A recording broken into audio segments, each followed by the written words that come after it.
I'm Reena Jadhav. A little bit about myself. February 12th, 2016, I found myself at 3 a.m. on the bathroom floor. I couldn't breathe. I was clutching the doorknob, and I couldn't breathe because I had looked in the mirror, and I knew I was going to die. So it had been a really tough day. Actually, it had been a really tough 4 months or so. I had started 4 months ago in September of 2015 with a couple of crazy symptoms, hives, rashes, and very quickly it became 28 symptoms. But the worst symptom was that I was losing a pound a week for no cause. I was down to 90 pounds. Had a whole bunch of other symptoms. I couldn't feel my fingers. I'd wake up in the middle of the night with bloodshot eyes that were completely swollen shut. All kinds of crazy symptoms. So I was living at the hospital basically being tested for everything. Now I had had colon cancer at 35, so there was a belief that there might be cancer lurking. Anyway, so this morning, I had had a meeting with my very brilliant, very young, Stanford-trained MD, who sat me down and said, Reena, your 14 specialists and I have spoken, and you are the healthiest sick person we know. There is nothing wrong with you. So, I think you're depressed. I think you're anorexic. I'm going to prescribe some antidepressants for you. I recommend you go see a therapist. And yes, you do have symptoms, so we're going to give you prednisone. It's a steroid. Somebody knows what prednisone is. I was speechless. And then I got fucking mad. This fill-in-the-blank doctor was telling me that me, a Harvard MBA, Wharton undergrad, 3 startup founder, had nothing better to do with my life than to hang out at the hospital and get tested because I was depressed. I was so angry, I thought I was going to hurt somebody. Now, you don't understand that kind of rage. That was one of my symptoms. Insane rage where I wanted to hurt people. I somehow made it home. I somehow went to bed. I woke up at 3 a.m., again, full of rashes and hives, and I looked in the mirror, and I knew I was going to die if I didn't do something. So I had 2 decisions.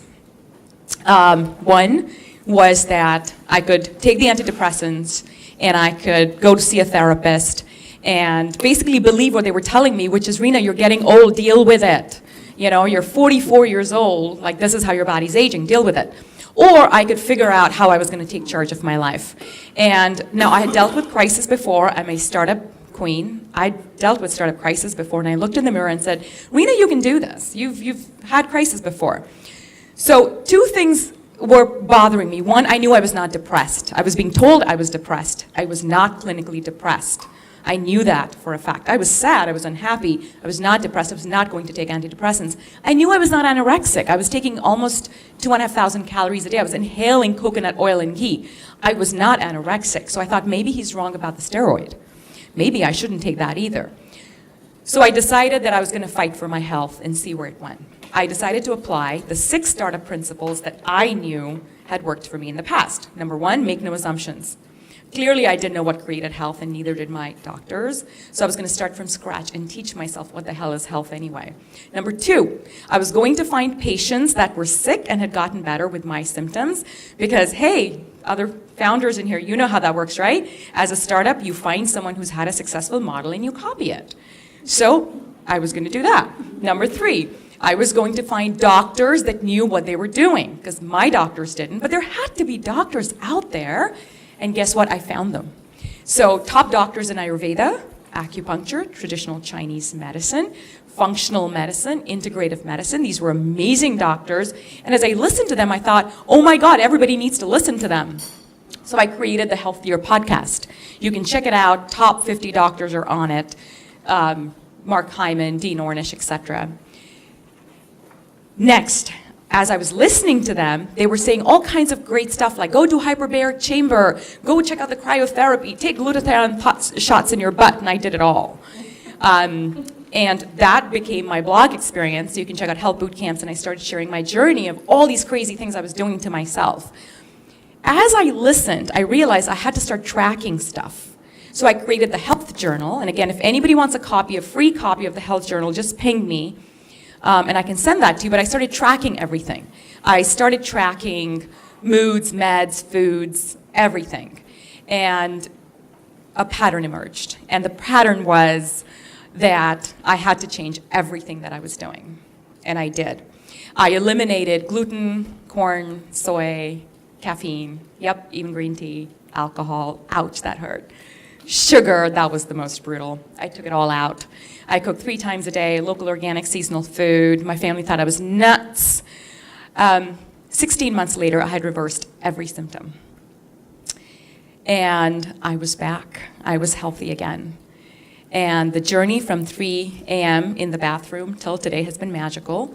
I have felt music, not heard, but felt music in meditation. I've seen a mystic 6 feet away from me. I've seen his face disappear and reappear as pixels. But I've also faced the existential crisis that we have in America today. 116 million Americans have chronic illness. In fact, most of us in this room, I'm going to say it again, most of us in this room are going to die of a lifestyle disease that is totally preventable. And 50% of our grandkids are going to have autism. But I have good news. We are all going to have Alzheimer's, so we're not going to know. We're going to be fine. I don't know if you're okay with this future. I'm not. So I'm doing something about it. I've created a foundation. It's a 501c3. Health boot camps and everything I do, all the great information we create is as a nonprofit. It's all available to you for free. There's some amazing people here like Esther Dyson who are doing Velvel. I'm not the only person on this path, but what I urge everyone in this room today is to think as you're creating the future, let's create a company that reverses chronic illness. We can do that. We can rethink of what a unicorn is as a company that heals 1 million people or more. I hope you'll join me. May the force be with us. Thank you.